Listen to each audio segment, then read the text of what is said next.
study the Word of God together this evening. And let's pray together. Let's release our faith together for this evening Bible study. And I believe that whenever we come together, when you are hungry and thirsty for the Word of God, it creates an atmosphere for the revelation knowledge of the Word of God to flow in the midst of us. It is not just merely on the speaker, you see, it's also on the one who hears and receives the Word of God. And the honor that you give to the Word of God is the honor that you will harvest, the revelation knowledge that will flow into your life and also into your, families. Let's pray together. Father, in the mighty name of Jesus, I thank you for your word, for it is the entrance of your word that gives light and revelation to us. Father, I thank you for giving me the utterance to speak your word boldly as I ought to speak. Thank you for your Spirit who is our teacher, and we yield ourselves to you, Father God. We yield to your Spirit, and thank you for teaching us, Lord, through your word and by your Spirit today. Thank you for using my lips, Lord. Thank you for using my mind, Father. Thank you for using my tongue as a pen of a ready writer to speak into the heart and to write into the hearts of your people this evening. In Jesus' name we pray. Amen. Amen. I have been greatly blessed and greatly, reminded of the things that I want to share with you this evening. And I want to talk to you about, a topic that is that I believe that it's important for us to know and understand that we serve a God who rewards us. We serve a God who rewards us. And I'm going to turn your attention to Second John, the second epistle of John, and verses 8. I'm going to read to you from that particular scripture from the Word of God. The second epistle of Saint John and verses 8. I'm going to read to you from that particular scripture from the Word of God. And the Bible says this. It says, "Look to yourselves that we do not lose those things we worked for, but that we may receive a full reward." Listen to that again. He says, "Look to yourselves that we do not lose those things we worked for, but that we may receive a full reward," the Bible says. So, this is the time where Apostle John is speaking. And probably he must have been, in his age where he must have crossed his age 90 above. And he is writing down these truths, for us as hearers, to the believers then and also to us right now. And this is what he says. He says, "Look to yourselves that we do not lose those things we worked for." There are things in our life that we have labored. There are things in our life that we have followed all our lives.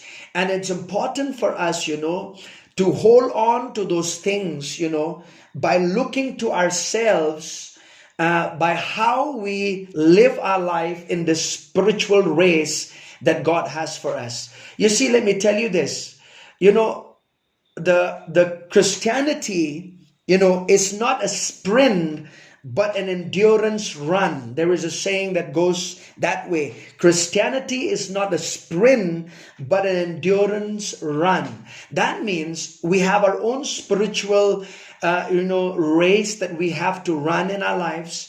And it doesn't matter how we started in our journey or in our walk with God in our lives, but it is so much very important of how we finish till the end, so that God gets, so that we will get the reward, and also God will get the glory out of our lives as we faithfully, fulfill the plans and the purposes that God has for our lives. And so God wants us to finish well in our lives. And so I just want to say some things before I talk about the things that I want to share with you this evening. A lot of us, we may be in a different, levels of our walk with God. But you right now, as a believer or as a child of God, you must have started your journey with God, and now you are running that spiritual journey with the Lord. And and let me tell you this. Yes. And let me tell you this, as we are running this spiritual journey that God has for each and every one of us, like I said, it is not how you started the race, but how you finished it. So God wants us to finish the race well. God wants us to finish it till the end. He wants us to finish the finish line so that He gets the glory, and also we receive the rewards of following the plans and the purposes that God has for our lives. So,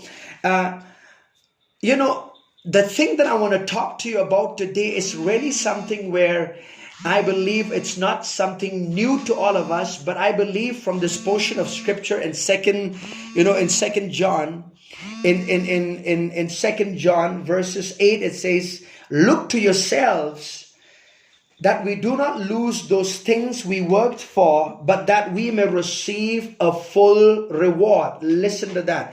That we may receive a full reward. So our God is a God who rewards us. And so let us look in the Bible, please, in Genesis 15 verses 1.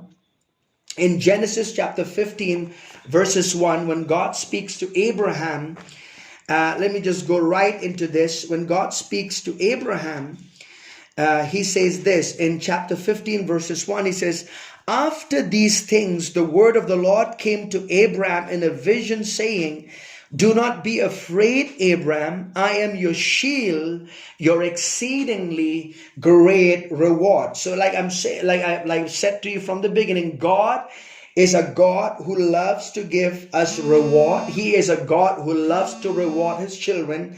And this is something that you need to prepare yourself. You need to prepare your life, and you need to understand this truth in your life, that though God loves us deeply and His love for us is very perfect, but there are things in our life that we can do that that can displease God. And there are things in our life that we can do that can please God. There are things that we do in our life that can displease Him. There are things in our life that we do that can please Him.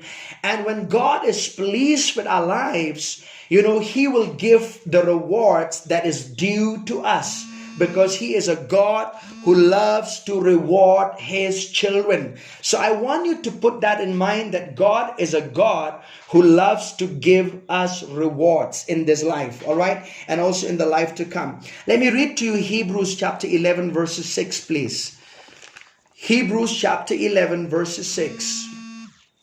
Hebrews chapter 11 verses 6, all right? Let me read this to you. Hebrews chapter 11 verses 6. "But without faith it is impossible to please Him, for he who comes to God must believe that He is, and that He is a rewarder of those who diligently seeks Him." Can you see that scripture? The Bible says God is a God who loves to reward us, and He is a rewarder of those that seek Him, of those that diligently seek Him, the Bible says. Can you see that? But without faith, it is impossible to please God. I say again and again, you can be in faith and you can be out of faith. And when you are living in faith, the Bible says that pleases God. Remember that. A lot of time, a lot of people these days, have a lot of this different confusion, concerning the love of God, and also concerning the things that God can be pleased with and God can be displeased with. So please understand this. Like I'm saying, God loves you. He loves you with a perfect love. But at the same time, remember, there are things that we do in our life that can bring reward to us, and that reward is based on how we are pleasing God in our life. For example, if you're living a life of obedience to God, that is how God is going to bring the rewards in your life. And you see that in the life of Abraham. You see that in the life of many others, in the Bible. Those that honor God, God will give them great rewards in their lives. All right. Let's look at Psalms 19, please, verses 9 to 11. Psalms 19, verses 9 to 11. So we say that what we're saying is that God is a God who loves to reward his children. Now, in Psalms 19, verse 9 to 11, are you there? Are you there with me? Psalms 19, verse 9 to 11. All right. Let's read together that particular portion of scripture. Chapter 19, verse 9, it says this: "The fear of the Lord is clean, enduring forever. The judgments of the Lord are true and righteous altogether. More to be desired are they than gold, yes, than much fine gold, sweeter also than honey and the honeycomb." Verses 11 says, "Moreover, by them your servant is warned, and in keeping them there is great reward," the Bible says. See, the Bible says when we keep the word of God, there is great rewards that comes to our lives. All right? There is great reward that comes to our life when we keep the word of God in our lives. All right? Let's look at Psalms 57, verse 2, please. Psalms 57, verses 2. Glory to our Heavenly Father. And I'm going to read to you from Psalms 57, verse 2. And I'm also going to read to you this portion of scripture, all right, from the Amplified. This is what it says. It says, "I will cry out to God Most High, to God who performs all things for me." And this is another translation that says this: "Who performs on my behalf and rewards me." Listen to that. "Who performs on my behalf and rewards me." Glory to our Heavenly Father. Amen. So now, in the scripture that I just read to you in 2 John verses 8, you will find the word full reward there. Have you noticed that word there, full reward? If you look in 2 John verses 8, I'm going to read to you again. If I look in this scripture, there were some things that I learned that I believe is going to be helpful for all of us this evening. Listen to this. He says, "Look to yourselves that we do not lose those things we worked for, but that we may receive a full reward." Listen, if the Bible says there is a full reward that we may receive from God in this life and also the life to come, so it can also imply that there can be a partial reward that we can receive from God, and there are also no rewards that we may receive in our lives. So there are three things that I want you to notice. If there is a full reward that we can receive from God in our lives, there are also a partial reward that we can receive, and also no rewards in our lives. So this is a very sobering statement. In fact, I would say this is a very sobering statement in our life as believers. Listen to me. Salvation is a free gift for all of us, isn't it? We receive salvation by faith. It is a gift to us. But this evening, I am not talking to you about salvation, but I'm talking to you about rewards. So when I'm talking to you about rewards, I'm talking about, how you're living your life. And how you live your life, will produce rewards in this life and the life to come from God in your life. And those rewards can be given to you in full measure. There are rewards that you only receive partially. There are also sometimes in our life that we may not receive rewards. And I'm going to show you one section this evening, of how we can receive rewards from God, and what are the things that we can do that we may receive partial reward, and also things in our life that we may receive no rewards in our life. All right, hallelujah to the Lamb of God. Now, when we're talking about rewards in the Bible, maybe there are things that comes to your mind, that, when we talk about rewards, a lot of people only think about the rewards that we will receive in the future when we get to heaven. But listen to me, all right? There is the teaching, there is a reward that we're going to receive in the life to come, that is on the judgment seat of Christ, which the Bible teaches. And let me just mention that to you from the Bible in 2 Corinthians chapter 5 verses 8 to 10. Let's go there together, please. 2 Corinthians chapter 5 verse 8 to 10, where Paul the apostle speaks about, the judgment seat of Christ, all right? And in fact, the judgment seat of Christ, there are eternal judgments that the Bible teaches us. You know this, from scripture, but let me just read this to you, all right? 2 Corinthians chapter 5 verses 8, okay, verses 8 to 10. This is what the Bible says. Let me read this to you. We are confident, yes, well pleased, rather to be absent from the body and to be present with the Lord. Now listen very carefully to verses 8. This is talking to believers, isn't it?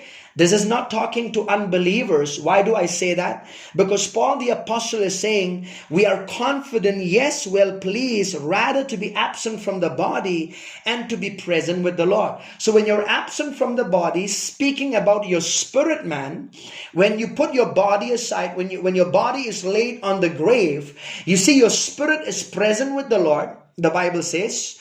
You're absent from the body, but your spirit is present with the Lord. That means you're just talking about believers, that you'll be in heaven, isn't it? This is not talking to unbelievers, because unbelievers, if they reject Jesus in their life, they will never have the privilege to stand in the presence of Jesus to receive any rewards in their life, in one sense of the word, all right? Probably what they're going to be in is a place called hell, all right? Look at verses 9. The Bible says this. Therefore, we make it our aim, whether present or absent, to be well pleasing to Him. Look at that. To be well pleasing to Him.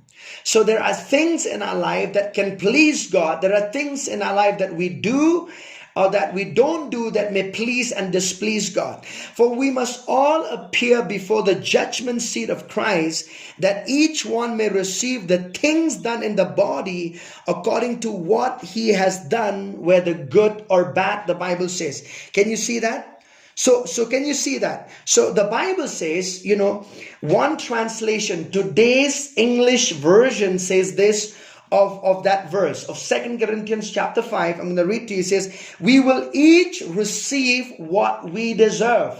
We will each receive what we deserve based on our deeds, our words, our thoughts, and even motives will be inspected in the light of the Word of God. And that's how we will receive rewards from God in this life and also the life to come, the Bible teaches, all right? Can you hear me clearly, everyone? Can you hear me clearly? All right, wonderful. Thank you, Jesus. All right, now let's go to 1 Corinthians chapter 3, please. 1 Corinthians chapter 3. 1 Corinthians chapter 3, and I'm going to read to you verses 14 and 15. Listen to this verse of scripture. It says this. If anyone's work, maybe let me read to you from verses 12. It says this. Now, if anyone builds on this foundation with gold, silver, precious stones, wood, hay, straw, each one's work will become manifest, for the day will declare it, because it will be revealed by fire, and the fire will test each one's work of what sort it is. Look at verse 14. If anyone's work which he has built on it endures, he will receive a reward, the Bible says. Can you see that? He will receive what? A reward. So now listen to me. Listen to what I'm going to say next, all right?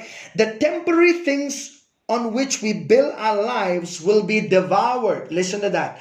The temporary things that we build upon in our lives will be devoured, will be consumed by fire, the Bible says, right? But here it is what the Bible says. Now, listen to verses 15. If anyone's work is burned, he will suffer loss, but he himself will be saved, yet so as through fire. It does not talk about, if you're already born again, child of God, you will go to heaven. Please do not misunderstand me, all right? You will go to heaven, but there are rewards that you will miss, that you can suffer loss from not receiving rewards Based on, he's saying, your deeds, your words, your thoughts, even your motives will be inspected in the light of the Word of God.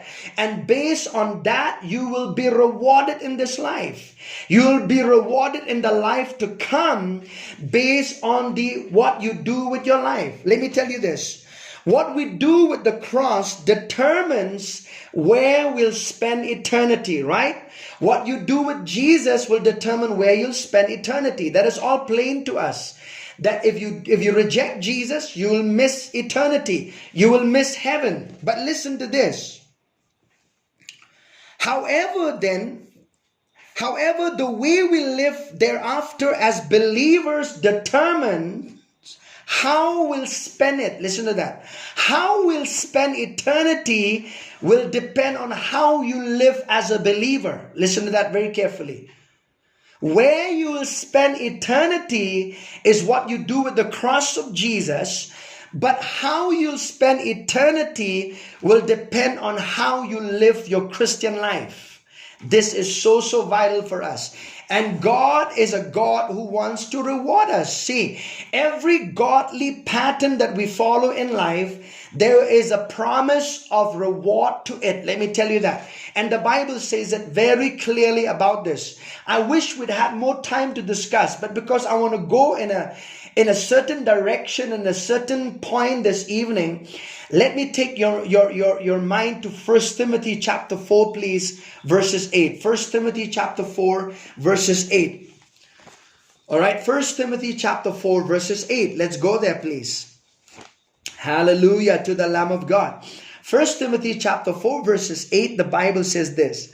For bodily exercise profits a little. Now, how many of you do exercise? Now, I do not know about you.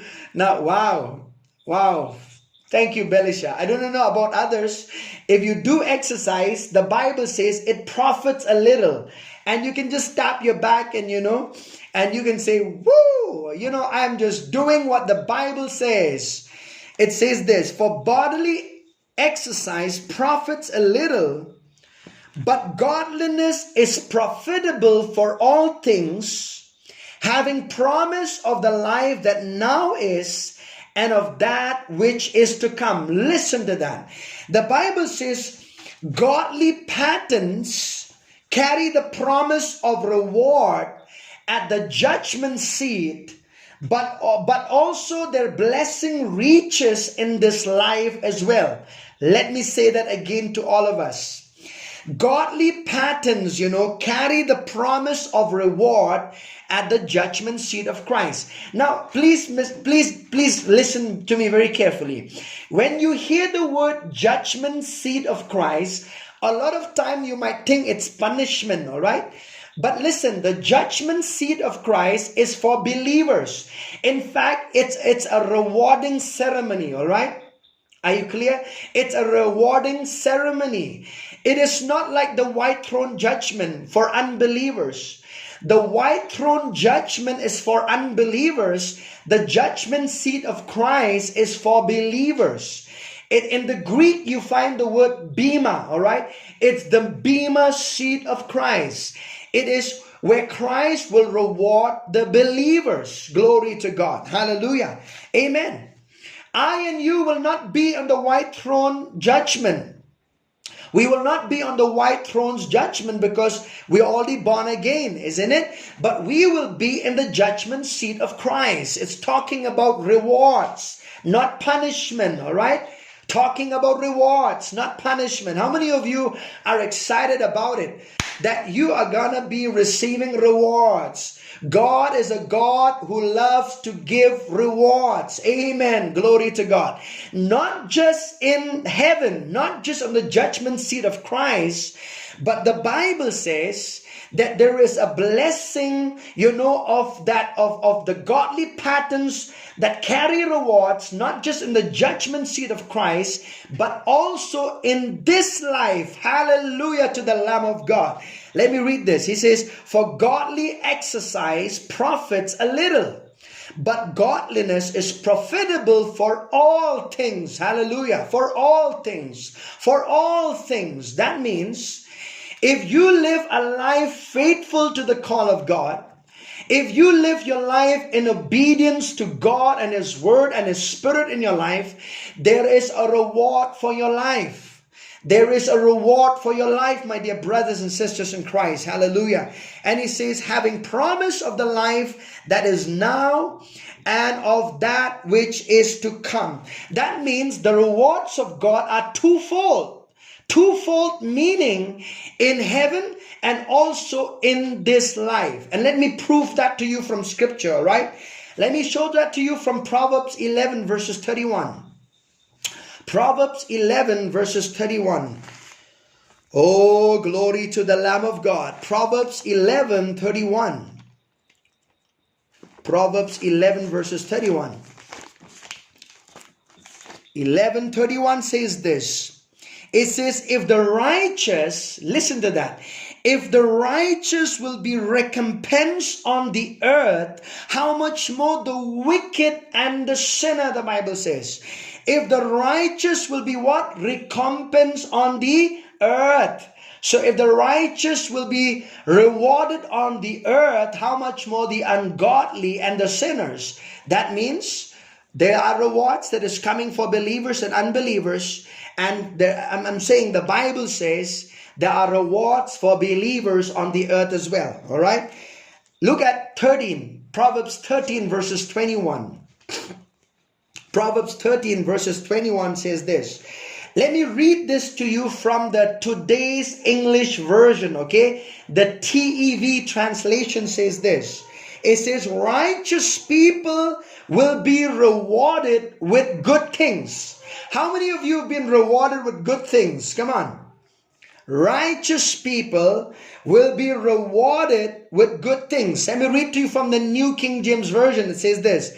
Evil pursues sinners, but to the righteous good shall be repaid. That word repaid can also mean reward, all right?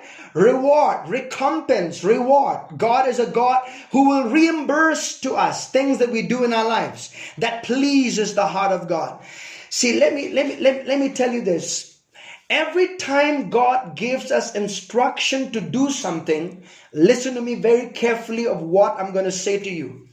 Every time God gives us an instruction to do something in our life, it is not merely to obey Him. Listen to that. It's not merely to obey Him, but to understand His heart. His heart, when we do what God tells us to do, we understand His heart. Not just obeying Him for the sake of obeying Him, you understand? But you understand the heart of God behind the things that He tells us to do, because there is rewards for those things that we do when it pleases the heart of God in our lives as believers. Glory to the Lamb of God. Look at Proverbs 28 verse 20, please. Proverbs 28 verse 20, the Bible says this. Proverbs 28 verses 20. All right. It says this.